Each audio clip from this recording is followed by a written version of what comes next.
Welcome to the Sherman Report. Here's Peter Sherman.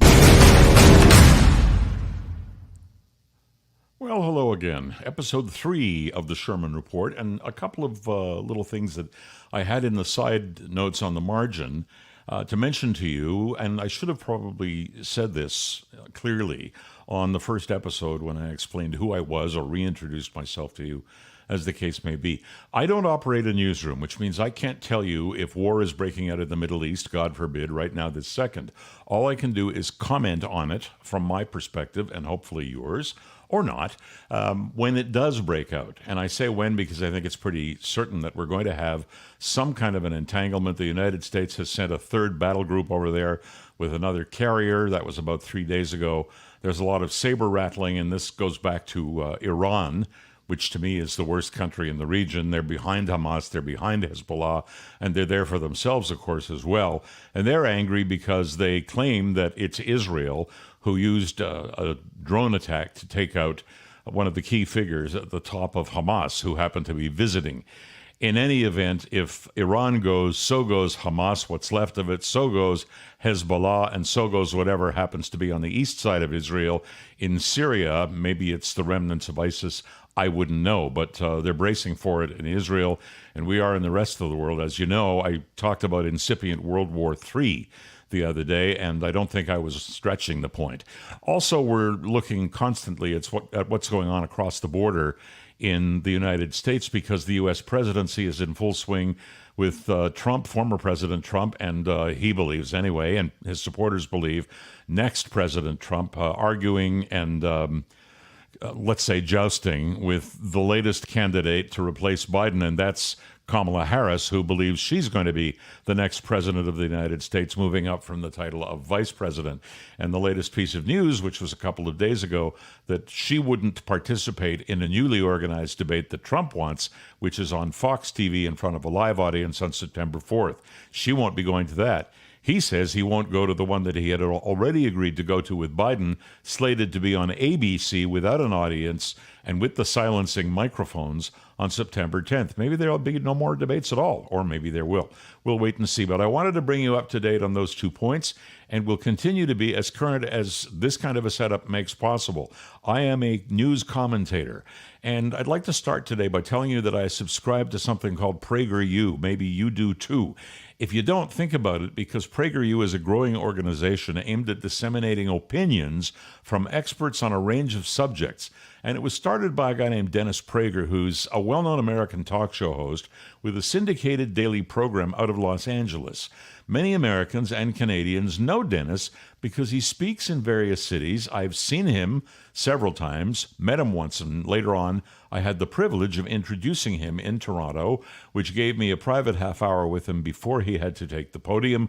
I relate the story to you not because I think it's some big deal, but because the experience made me a little more conscious of Dennis Prager, who he was and what he did. Anyway, he does what he calls fireside chats, literally, from his home in front of a fire. And he also puts out these 5-minute videos on a variety of subjects with various people on those subjects of wide interest and appeal. And the one that got me last week was from a guy named James Lindsay, who says the next big thing coming from the left will be what he's calling critical immigration theory, not critical race theory. We've heard about that one before. How does Mr. Lindsay know that's coming to the USA and therefore likely Canada? Because he says he knows how the left thinks. This is more woke nonsense as far as I'm concerned. And yep, that side of the political spectrum does indeed invent this stuff. Mr. Lindsay goes on to say that people on the left like so-called critical theory.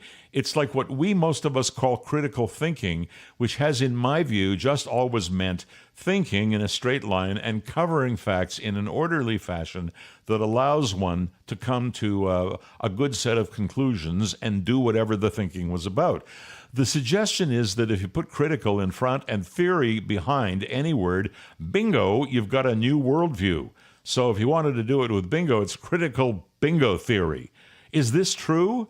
I have always believed that critical race theory is nothing more than nonsense released to the masses after floating around for decades, but seized upon by many following the death of George Floyd back in May of 2020.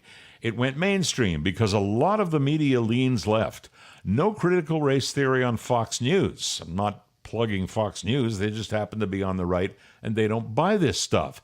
Well, neither do I. What it suggests is that almost every aspect of American life is affected by systemic racism.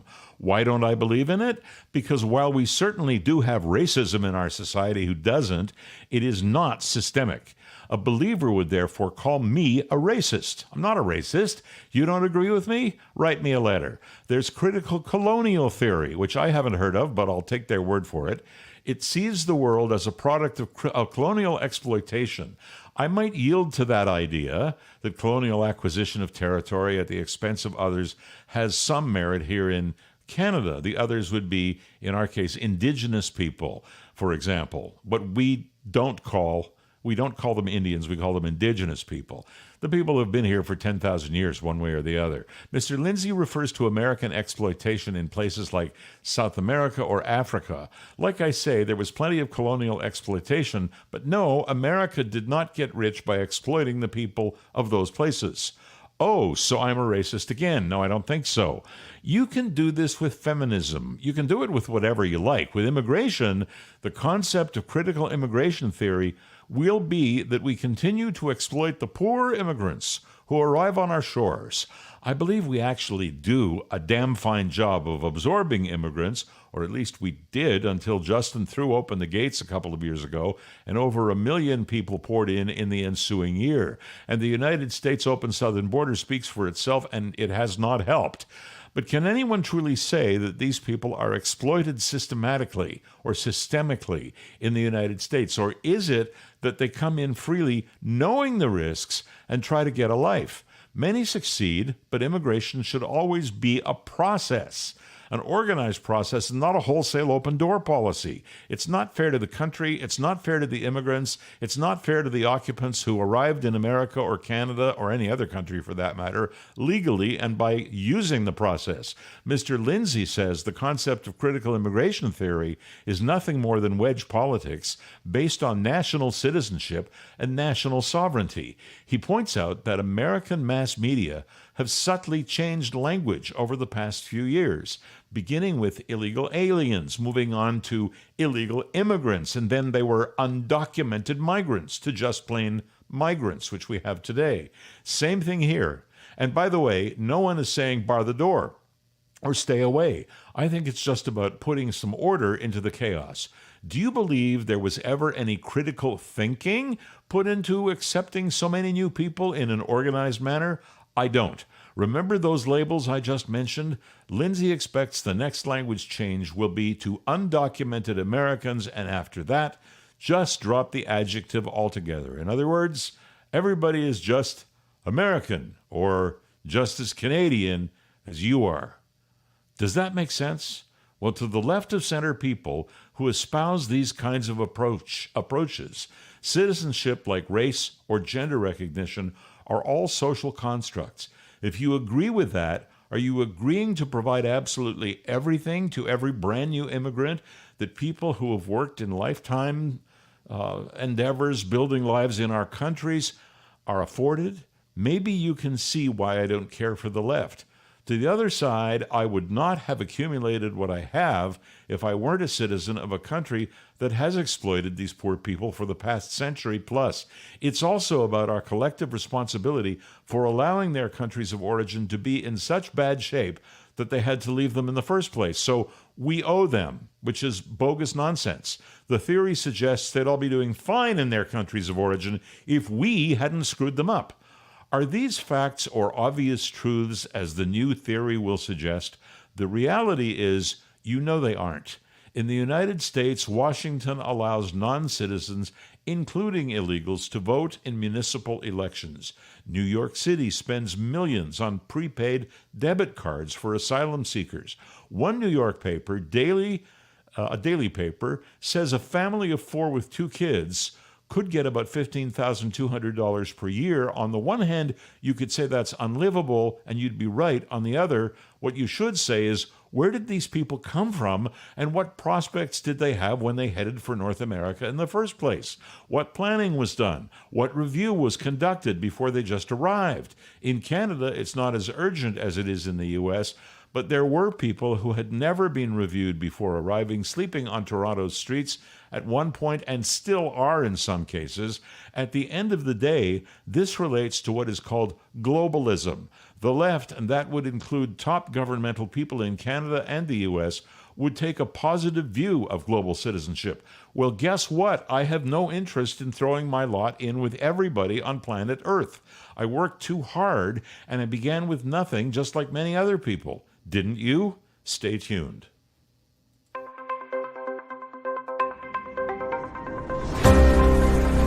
You're with the Sherman Report. Daily news commentary available at Apple Podcasts, Spotify, with video posted on YouTube and Facebook. Here's Peter Sherman.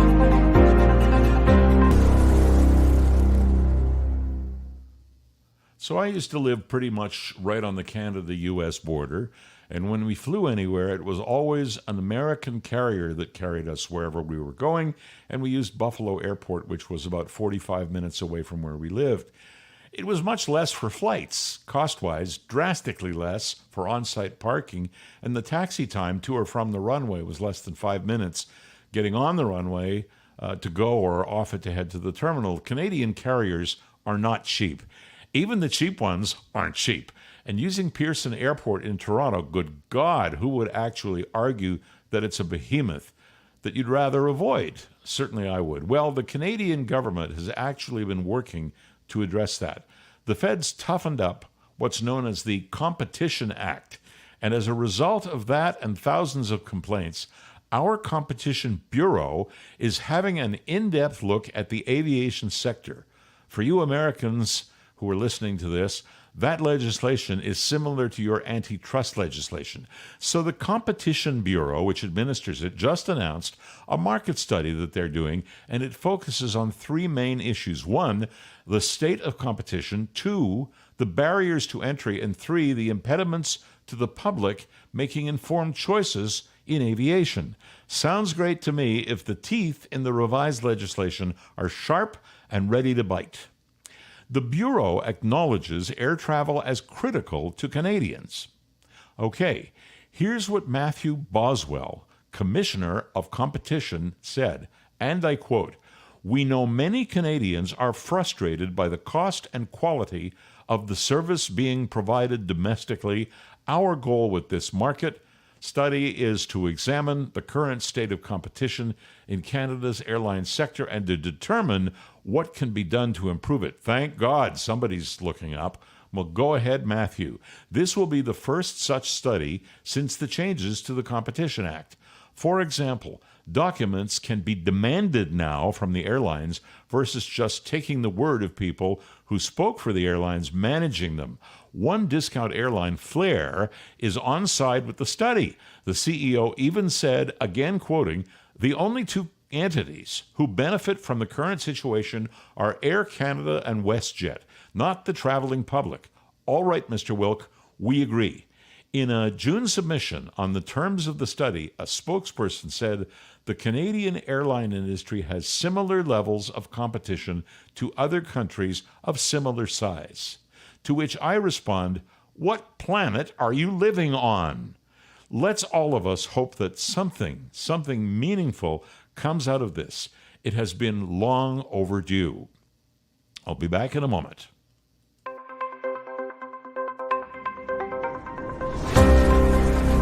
You're with the Sherman Report. Daily news commentary available at Apple Podcasts, Spotify, with video posted on YouTube and Facebook. Here's Peter Sherman.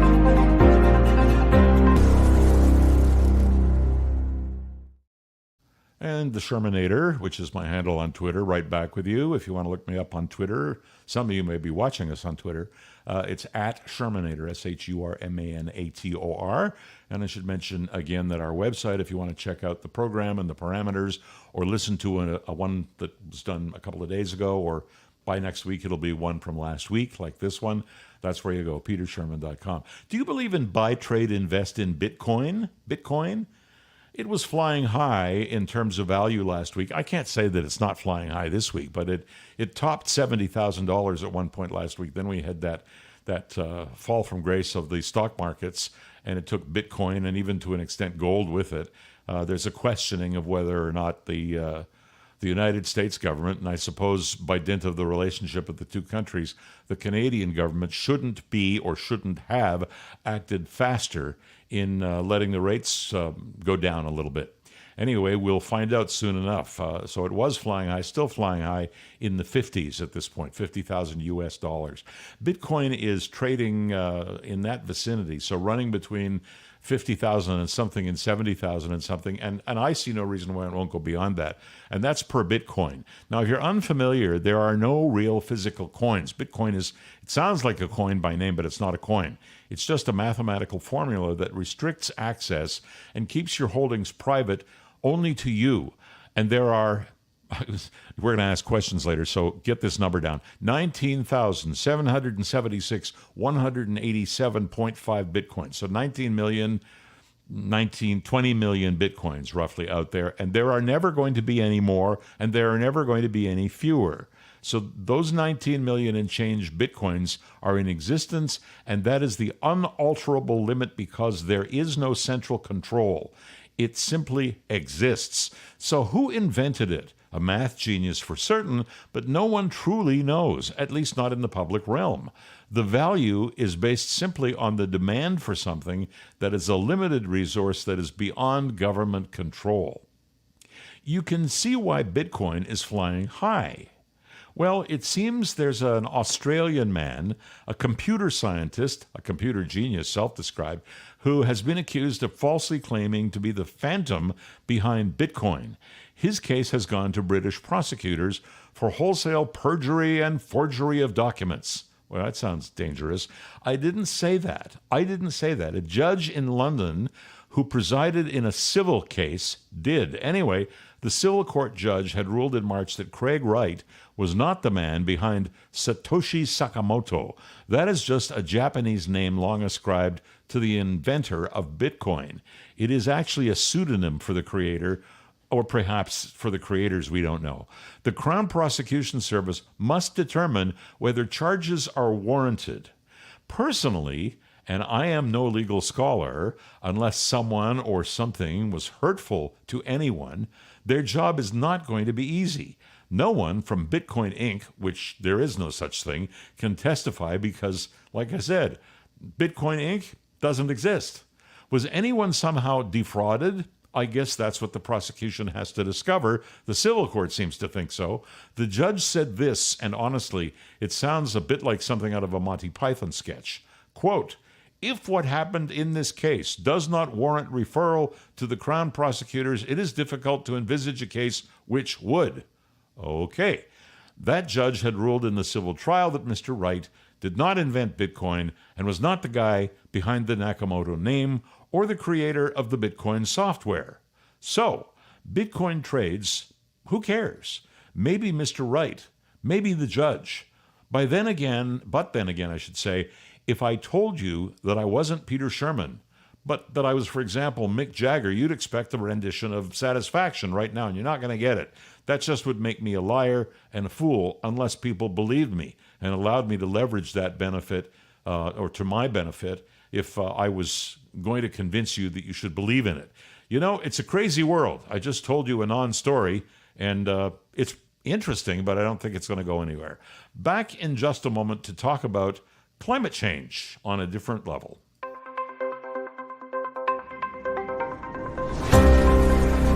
You're with the Sherman Report, daily news commentary available at Apple Podcasts, Spotify, with video posted on YouTube and Facebook. Here's Peter Sherman.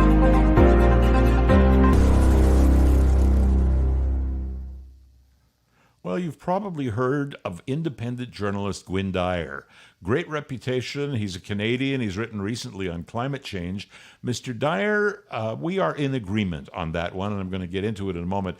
You may know his name because he's written extensively about war, World War II particularly. Anyway, Gwynne Dyer expects technology and listen to this, because I've said it for years, and sometimes it's not believed. Listen to Gwyn Dyer. He expects technology to lead us out of the climate change wilderness that we are in at this point, which I think is outstanding, because I agree with it, number one, but because it sure as hell is not going to be Justin Trudeau's carbon tax, or what he calls the carbon rebate, or whatever that the moniker might be this week. Why? Because the dent we could make in addressing climate change would be insignificant if there is no buy-in from the Chinas or the Indias or the Russias of the world. And you know this as well as I do, there isn't. All of this presumes as well that climate change isn't just a naturally occurring cyclical phenomenon. Those opinions are mine, not Gwyn Dyer's. He says simply that technology got us into the climate crisis, and so it is technology that will get us out of it. That's a reasonable theory. His theory is that they will never stop working in a high-energy civilization, but technology can allow for it without burning fossil fuels. When I say they, I mean you, people. Dyer says wind, solar, nuclear are now big contributors toward that, along with geothermal energy drawn from underneath the ground in countries where that is readily available, which is not, certainly in the central part of our countries, available. However, there's an interesting twist to this. Now, if you go down deep, not a kilometer, which you can do, I suppose, in Hawaii, where there's lots of volcanic activity, or Iceland, say, where the same thing exists, but you can go down 4 kilometers, or kilometers, some people say, where we are, and down there, it's hot and dry rock, you'll find, running 200 to 400 degrees Celsius under half the Earth's surface. And that means if you inject high-pressure water, like fracking does, you create superheated steam that can drive turbines and make power.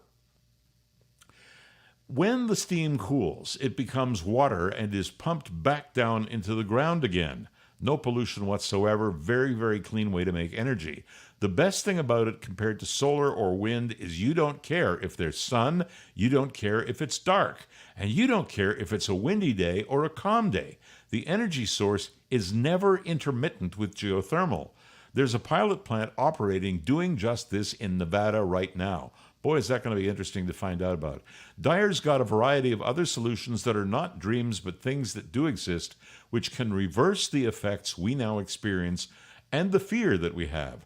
Check him out, Gwyn Dyer. His new book is called Intervention Earth, Life-Saving Ideas from the World's Climate Engineers. And I think that's just a glimpse into what some smart people are doing for the rest of us. And if it all comes together, maybe we can become chicken littles on another topic and not climate change. Have a great day. See you again tomorrow on The Sherman Report.